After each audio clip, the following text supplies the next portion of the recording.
Hey guys, so I know writing a personal statement can be one of the hardest and biggest parts of applying to med school, but doing it well can definitely pay off. I honestly believe that my personal statement was a huge part of why I got interview invites from Harvard, UCLA, and a bunch of other schools. So a lot of people have been asking me, how can I write a personal statement that's effective, compelling, and gets noticed by admissions committees? Now, there's a lot of advice out there about how to write a good personal statement, but I want to give you the 3-step process that I used because it might help some of you get started towards the perfect personal statement for you. Starting off with step number 1 is answer the prompt. Now, this may seem overly simple, but it's where a lot of applicants go wrong. The entire purpose of the personal statement is to answer one question, and your essay should be built around your answer to that question and nothing else.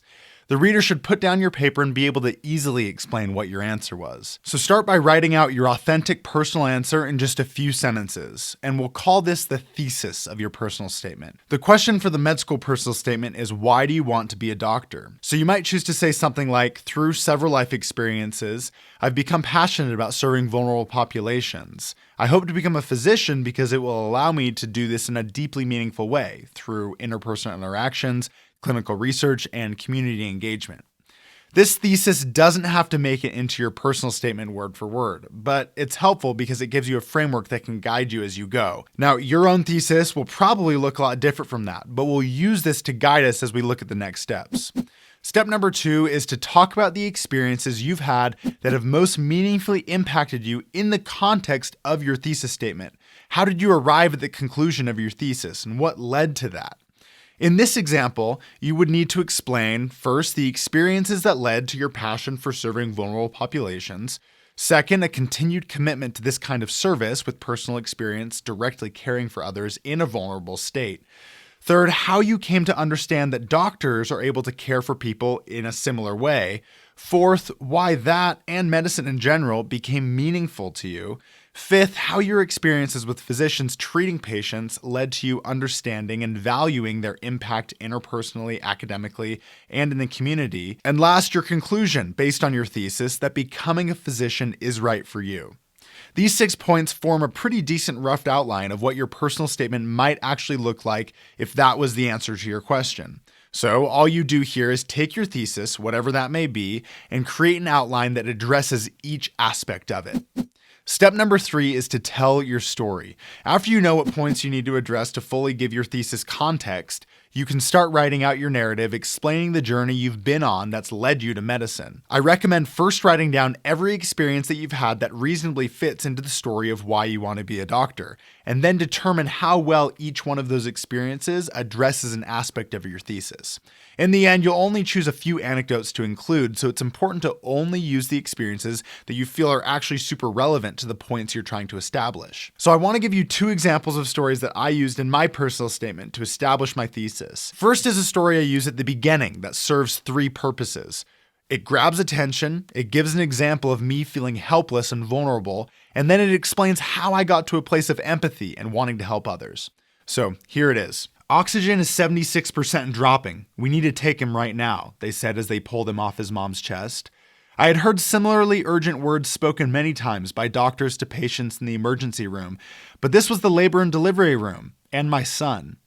After a preeclamptic 3rd trimester, 27 hours of labor, and a posterior vaginal delivery, watching Benson whisked to the NICU was the new hardest thing my wife Annie had done. The neonatologist in the NICU spoke to me in calm, reassuring terms about Benson's collapsed lung.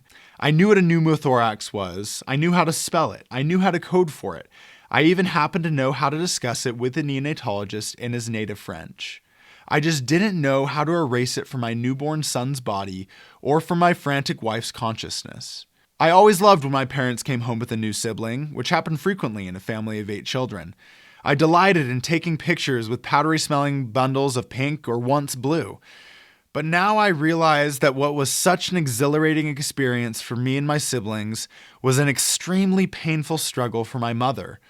With Annie, I began to understand the emotional dimensions of the complications of pregnancy and the turmoil of delivery. These were pains I will never experience myself, but for which I suddenly felt empathy and an increase in my ongoing desire to somehow provide relief.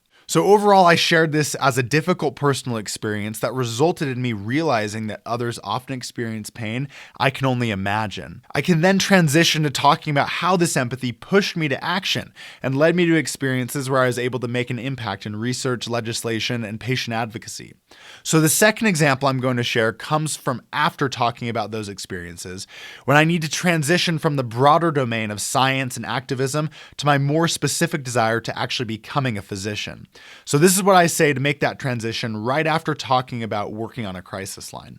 My path to medicine has been defined by moments like these in which individual care is irreplaceable. As a scribe in the emergency department, my job is to document patient care, but my privilege is to witness it.